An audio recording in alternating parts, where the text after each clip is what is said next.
வணக்கம் மக்களே. நம்ம கார்த்திக் கதையில டிசம்பர் 16 என்ன நடக்க போகுது அப்படிங்கறத பத்தி தாங்க இந்த வீடியோல இப்ப நம்ம பார்க்க போறோம். இந்த வீடியோவுக்கு மறக்காம லைக் பண்ணிக்கோங்க. நீங்க லைக் பண்றதுதான் எங்களுக்கு அடுத்த வீடியோ போடுறதுக்கு ரொம்பவே இன்ட்ரெஸ்டிங்கா இருக்கும். ஸோ மறக்காம லைக் பண்ணிட்டு இந்த வீடியோவை பாருங்க.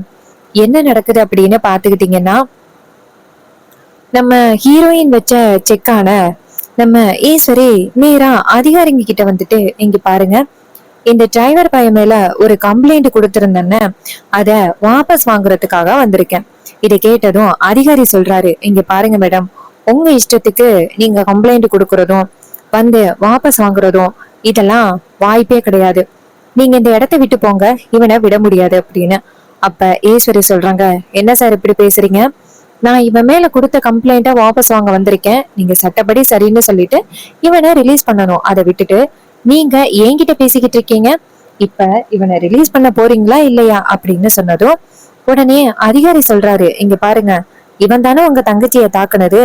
அப்படி நீங்க கம்ப்ளைண்ட் கொடுக்கலனாலும் நாங்க சட்டப்படி வந்துட்டு ஆக்ஷன் எடுத்துதான் ஆகணும். அதுக்கு ஈஸ்வரி சொல்றாங்க, இங்க பாருங்க, இவன் தான் தாக்கணும் அப்படிங்கறதுக்கான ஆதாரம் உங்ககிட்ட எதுவுமே இல்ல. அப்படி இல்லாத வகையில நீங்க எப்படி அவனை தண்டிக்க முடியும்? இப்ப அவனை ரிலீஸ் பண்ண போறீங்களா இல்லையா அப்படின்னு சொன்னதும் அந்த அதிகாரி ரொம்பவே ஷாக் ஆகுறாரு. ஐயோ, இவங்க எப்படி பேசுறாங்களே, நம்ம கண்டிப்பா இவனை நம்ம ரிலீஸ் பண்ணி தான் ஆகணும், வேற வழியே இல்ல அப்படின்னு நினைச்சுக்கிட்டு அவரு நேரா ஹீரோவோட கதவை போய் திறந்து, டேய், நீ இப்ப தப்பிச்சிருக்கலாம், ஆனா இதுக்கப்புறம் நீ தப்பிக்கிறதுக்கு வாய்ப்பே இல்லடா அப்படின்னு சொல்லிட்டு கதவை திறந்து விடுறாங்க.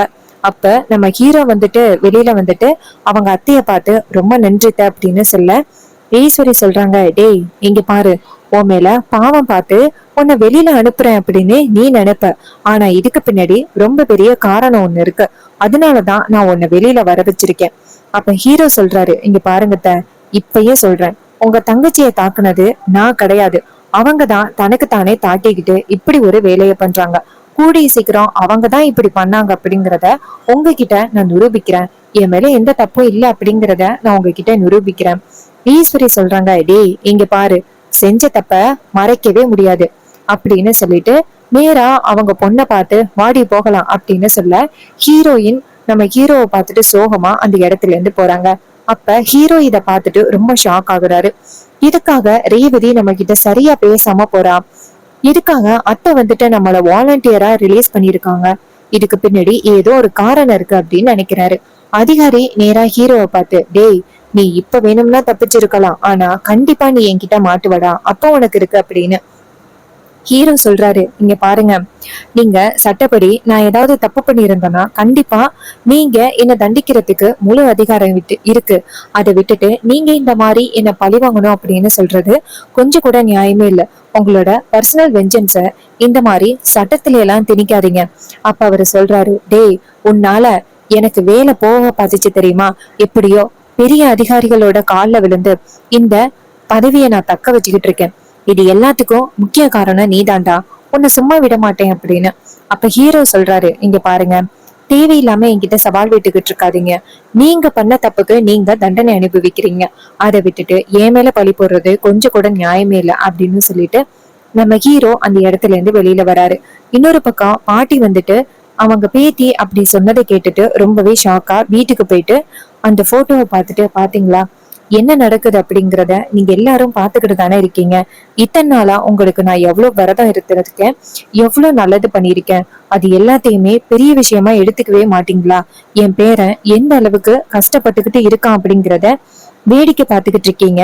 என் பேரன் இப்பதான் சந்தோஷமா இருக்க போறான். ரேவதி எதுக்காக அத்தனை பேருக்கு முன்னாடி வந்து அப்படி சொன்னா அப்படின்னு இன்னுமே எனக்கு புரியவே இல்லை. ரேவதிக்கு உண்மையாவே என் பேரன் கூட வாழ்றதுக்கு விருப்பமே இல்லையா? கடவுளே, நீங்க தான் அதுக்கான பதில் சொல்லணும் அப்படின்னு சொல்லிட்டு பாட்டி ரொம்ப சோகமா சாமி கும்பிட்டுக்கிட்டு இருக்காங்க. அப்போ நம்ம ஹீரோ அந்த இடத்துக்கு வராங்க. பாட்டி அப்படின்னு.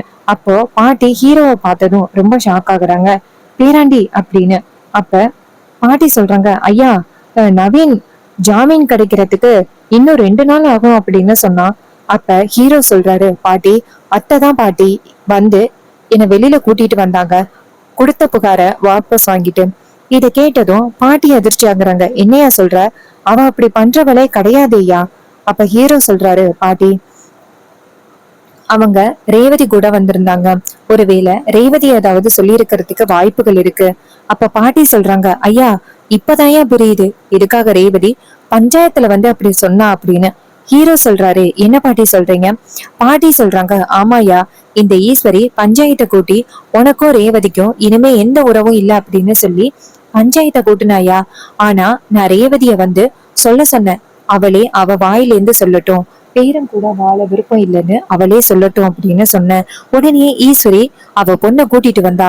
நான் நினைச்சேன் ரேவதி உன் கூட வாழ்றதுக்கு விருப்பம் இருக்கு அப்படின்னு சொல்லுவான்னு நினைச்சேன். ஆனா அவ அத்தனை பேருக்கு முன்னாடி எனக்கு அந்த கார்த்தி கூட வாழ்றதுக்கு விருப்பம் இல்லை அப்படின்னு அத்தனை பேருக்கு முன்னாடி சொல்லிட்டா. எனக்கு கேக்குறதுக்கே ரொம்ப ஷாக்கிங்கா இருந்துச்சு. ஏன்னா ரேவதி அப்படி சொல்றதுக்கு வாய்ப்பே கிடையாது. அவ அப்படி சொல்லியிருக்கான்னா கண்டிப்பா இதுக்கு பின்னாடி ஏதோ ஒரு காரணம் இருக்கு அப்படிங்கிறத நான் புரிஞ்சுக்கிட்டேன். அப்ப ஹீரோ சொல்றாரு, பாட்டி அப்ப இதான் பாட்டி காரணம். ஒருவேளை அத்தை இப்படி ரேவதிய மிரட்டி இருக்கலாம். நீ பஞ்சாயத்துல அப்படி சொன்னா என்ன ரிலீஸ் பண்றேன் அப்படின்னு சொல்லியிருக்கலாம். ஒருவேளை ரேவதி அப்படி பண்ணிருக்கிறதுக்கு வாய்ப்புகள் இருக்கு. இது கேட்டதும் பாட்டி சொல்றாங்க, ஐயா இப்பதாயா புரியுது எதுக்காக ஈஸ்வரி உன்னை ரிலீஸ் பண்ணிருக்கா, எதுக்காக ரேவதி பஞ்சாயத்துல அப்படி சொல்லியிருக்கா அப்படின்னு இப்பதான் புரியுது. அந்த ஈஸ்வரி இப்படி எல்லாம் பண்ணுவா அப்படின்னு நான் கொஞ்சம் கூட எதிர்பார்க்கவே இல்லை. பெத்த பொண்ணோட வாழ்க்கைய கொஞ்சம் கூட யோசிச்சே பார்க்க மாட்டேங்கிறா. அப்ப ஹீரோ சொல்றாரு, பாட்டி அந்த அளவுக்கு சந்திராத்த என்னை பத்தி தப்பா சொல்லி வச்சிருக்காங்க. அதனாலதான் அத்தை என் மேல இவ்வளவு பெரிய கோவத்துல இருக்காங்க. இங்க பாருங்க, அந்த அத்தை தான் எப்படி பண்ணாங்க அப்படிங்கிறத நான் கூடிய சீக்கிரம் நிரூபிக்கிறேன் அத்தை கிட்ட. அப்பதான் அத்தைக்கு என் மேல எந்த தப்பும் இல்ல அப்படிங்கிறது புரியும். அப்போ பாட்டி சொல்றாங்க, ஆமாயா பேராண்டி, இப்படியே நம்ம வேடிக்கை பார்த்துக்கிட்டு இருந்தோம்னு வச்சுக்கேன், அந்த சந்திரா இதை விட பயங்கரமான திட்டம் எல்லாத்தையுமே போட்டு கண்டிப்பா நம்ம எல்லாரையுமே ரொம்ப பெரிய பிரச்சனையில மாட்டி விட்டு வேடிக்கை பாக்குறதுக்காக முயற்சி பண்ணுவா. இதை விட மோசமா ஈஸ்வரி நம்மள வெறுக்கிறதுக்கு நிறையவே வாய்ப்புகள் இருக்கு. நம்ம குடும்பம் கடைசி வரைக்கும் ஒண்ணு சேராமையே போறதுக்கு கூட வாய்ப்பு இருக்கு. இது எல்லாத்துலேருந்தும் நம்ம தப்பிக்கணும் அப்படின்னு நினைச்சா கண்டிப்பா அந்த சந்திராவுக்கு ஒரு முடிவு கட்டணும். அவதான் இப்படி எல்லாம் பண்ணா அப்படிங்கிறத ஈஸ்வரிக்கே நிரூபிக்க வைக்கணும். அதுக்கு நம்ம கண்டிப்பா ஒரு முடிவு பண்ணணும் அப்படின்னு சொன்னதும் ஹீரோவும், சரிங்க பாட்டி, நான் ஒரு விஷயத்த சொல்றேன், அதை நீங்க பண்றீங்களா? உடனே பாட்டியும் சரியா அப்படின்னு சொன்னதும் ஹீரோ ஒரு திட்டத்தை சொல்றாரு. இதை கேட்டதும் பாட்டியும் சரியா அப்படின்னு சொல்லிட்டு நேரா அதிகாரிங்க, அதாவது சிவனாண்டி காளியம்மலை பிடிச்சு வச்சிருக்காங்கல்ல, அங்க அதிகாரிங்க கிட்ட, இங்க பாருங்க, இவங்க மூணு பேரு மேலேயும் ரொம்ப பெரிய ஒரு கம்ப்ளைண்ட் இருக்குல்ல, நாங்க எல்லாருமே சேர்ந்துதான் கம்ப்ளைண்ட் கொடுத்தோம், அத வாபஸ் வாங்குறதுக்காக வந்திருக்கோம். இத கேட்டதும் அந்த சிவனாண்டி நினைக்கிறாரு, என்ன இது, இந்த கிழவி வாபஸ் வாங்க வந்திருக்கு, கண்டிப்பா இதுக்கு பின்னாடி ஏதாவது காரணம் இருக்குமோ அப்படின்னு. அப்ப காளியம்மா சொல்றாரு, மவனே, நம்ம உள்ளார இருந்துகிட்டே இவ்வளவு வேலை பண்றோமே, ஒரு வேலை அதுக்காக இந்த கிழவி பயந்துகிட்டு நம்மள ரிலீஸ் பண்ணுமோ அப்படின்னு. அதிகாரி நேரா பாட்டிய பார்த்து சரிங்கம்மா அப்படின்னு சொல்லிட்டு 3 பேருமே ரிலீஸ் பண்றாங்க. 3 பேரும் வெளியில வந்ததோட காளியம்மா பாட்டிய பார்த்து, என்ன இதுக்கு மேலேயே நாங்க உள்ளார இருந்தா உங்க குடும்பம் ரொம்ப பெரிய ஆபத்தை சந்திக்கும் அப்படின்னு நினைச்சு பயந்துகிட்டு எங்களை வெளியில அனுப்புறியோ? அதுக்கு பாட்டி சொல்றாங்க, இங்க பாரு, தேவையில்லாம நீ பேசாத, நான் வந்தேன், கொடுத்த புகார வாபஸ் வாங்கினேன், அவ்வளவுதான் அப்படின்னு சொல்லிட்டு பாட்டி வெளியில போறாங்க. வெளியில போயிட்டு நேரா ஹீரோவுக்கு போன் பண்றாங்க. அப்போ நம்ம ஹீரோ போன் அட்டன் பண்ணி, சொல்லுங்க பாட்டி. பாட்டி சொல்றாங்க, பேராண்டி, நீ சொன்ன மாதிரி 3 பேரு மேலேயும் கொடுத்த அந்த புகார வாபஸ் வாங்கிட்ட. ஹீரோ சொல்றாரு, சரிங்க பாட்டி, இதுக்கப்புறம் தான் கார்த்தியோட ஆட்டத்தை பார்க்க போறாங்க அப்படின்னு சொல்லிட்டு ஹீரோ போனை கட் பண்றாரு. அப்புறமா நம்ம முத்து சொல்றாரு, சரி காளியம்மா, எங்க 2 பேருக்கும் ஒரு முக்கியமான வேலை இருக்கு, நாங்க கிளம்புறோம். காளியம்மாலும் சரி அப்படின்னு சொல்லிட்டு அவங்க வீட்டுக்கு போறாங்க. சிவனாண்டியும் முத்துவும் சேர்ந்து கார்ல போயிட்டு இருக்கும் பொழுது நம்ம ஹீரோ 4-5 ரவுடிகளை அனுப்பி அந்த முத்துவை அடிச்சு காலி பண்ணிட்டு சிவனாண்டியே தூக்கிடுறாங்க. சிவனாண்டி டேய் யாரா நீங்க அப்படின்னு சத்தம் போட சிவனாண்டியோட முகத்துல மயக்க மருந்து அடிச்சு பிடிச்சு கொண்டு போய் கட்டி போடுறாங்க. இன்னொரு பக்கம் நம்ம முத்து இருக்காருல்ல, அவரு இதையெல்லாம் பார்த்துட்டு, ஐயோ, என் மருமவனை எவனோ தூக்கிட்டு போயிட்டானே, யாவன் தூக்கிட்டு போனது தெரியலையே, ஐயோ, என் மருமக கிட்ட விஷயத்த சொல்லணும் அப்படின்னு நேரா வில்லிக்கு போன் பண்றாங்க. வில்லி போன் அட்டன் பண்ணி, என்ன மாமா, வெளியில வந்துட்டீங்களா? யாரு உங்களை வெளியில அனுப்புனது? சிவனாண்டி சொல்றாரு, மருமவளே, நான் சொல்றத கேளு மருமகளே. அந்த பரமேஸ்வரி இருக்கால, அவ எங்க 3 பேரு மேலயும் கொடுத்த அந்த கம்ப்ளைண்ட வாபஸ் வாங்கிட்டா. அவ வாபஸ் வாங்கினப்பயே எனக்கு சந்தேகமா இருந்துச்சு. இப்பதான் அவளோட திட்டம் என்ன அப்படிங்கறது புரிஞ்சுச்சு. அவ உன் புருஷனை கடத்திட்டாமா. இதை கேட்டதும் சந்திரா ரொம்ப ஷாக் ஆகுறாங்க. என்ன மாமா சொல்றீங்க? அவருக்கு என்ன ஆச்சு? இப்ப அவர் எங்க இருக்காரு? அதுக்கு முத்து சொல்றாரு, இங்க பாரு மவளே, என்னாச்சுன்னு தெரியல. அவங்க தூக்கிட்டு போயிட்டானுங்க. எனக்கு ரொம்ப பயமா இருக்கு. என் மருமவனுக்கு என்ன ஆச்சுன்னு தெரியல. இது கேட்டதும் சந்திராவுக்கும் ரொம்பவே அதிர்ச்சி. சரி நான் பாத்துக்கிறேன் அப்படின்னு சொல்லிட்டு போனை கட் பண்ணிட்டு அந்த ஹீரோ இருக்காருல்ல அவரு வில்லிக்கு போன் பண்றாங்க. வில்லி போன் அட்டன் பண்ணதோட ஹீரோ கேக்குறாரு, என்ன புருஷனை காணும் அப்படின்னு சொல்லிட்டு ரொம்ப பயத்துல இருக்க போல. அதுக்கு வில்லி கேக்குறாங்க, டே இங்க பாருடா, மரியாதையா என் புருஷனை விட்டுரு, அவருக்கு எந்தவித ஆபத்தும் வரக்கூடாது, அவரை விட போறியா இல்லையா அப்படின்னு. அதுக்கு ஹீரோ சொல்றாரு, இங்க பாரு, அவனை நீ மறுபடி உயிரோட பாக்கணும் அப்படின்னு நீ நினைச்சேன்னு வச்சுக்கேன், நான் சொல்ற விஷயத்த அத்தை கிட்ட போய் சொல்லு. அப்படி இல்லைன்னு வச்சுக்கேன், கண்டிப்பா உன்னை சும்மா விட மாட்டேன். உன் புருஷனை இனிமே நீ பார்க்கவே முடியாது. இத்தனை நாளும் இந்த கார்த்தி அமைதியா இருக்கிறான் அப்படின்னு நினைச்சுக்கிட்டு என்ன டம்மின்னு நினைச்சுக்கிட்டு இருந்தியல்ல, இப்பதான் உனக்கு தெரியும் இவன் இப்ப இருப்பட்டவன் அப்படின்னு. இன்னும் கொஞ்ச நேரத்துல அத்தை கிட்ட போயிட்டு நீ என்ன ஃப்ராடு வேலை பண்ண அப்படிங்கிறத அத்தை கிட்ட உண்மைய ஒத்துக்கிற. அப்படி நீ ஒத்துக்கல அப்படின்னா அவ்வளவுதான். இது கேட்டதும் ரொம்பவே ஷாக் ஆகுறாங்க வில்லி. அப்ப வில்லி சொல்றாங்க, இங்க பாருடா, நீ பண்றது ரொம்பவே தப்பு, என் புருஷனை விட்டுரு அப்படின்னு. ஹீரோ சொல்றாரு, உன் புருஷனை விடணும் அப்படின்னு நினைச்சேன்னா இப்பவே அத்தை கிட்ட உண்மைய சொல்லு அப்படின்னு. இது கேட்டதும் வில்லிக்கு ரொம்பவே ஷாக்கு. அப்போ அந்த சிவனாண்டிய கட்டி போட்டு வச்சிருக்கிறத அப்படியே வீடியோ எடுத்து அனுப்புறாங்க நம்ம ஹீரோ. சந்திரா அந்த வீடியோவை பார்த்ததும் ரொம்ப ஷாக் ஆகுறாங்க. அக்காக்காரி கிட்டையும் இந்த விஷயத்த சொல்ல முடியாது, அவரை காப்பாற்றவும் முடியாது. அப்ப அக்காக்காரி கிட்ட உண்மையை சொல்றத தவிர்த்து வேற வழியே இல்ல அப்படின்னு வில்லி அங்கேந்து ஓடி வந்து, அக்கா அக்கா நான் உன்கிட்ட ஒரு உண்மையை சொல்லணும்க்கா. அதுக்கு ஈஸ்வரி சொல்றாங்க, சொல்லிடி என்ன ஆச்சு? இங்க பாரு, உனக்கு வேற அடிபட்டிருக்கு, இந்த மாதிரி எல்லாம் ஓடி வரக்கூடாது. அதுக்கு வில்லி சொல்றாங்க, இங்க பாருக்கா, இந்த உண்மைய நான் உன்கிட்ட சொல்லியே ஆகணும்க்கா, தயவு செஞ்சு சொல்றது கேளு. ஈஸ்வரி சொல்றாங்க, சொல்லிடி என்ன உண்மை அப்படின்னு.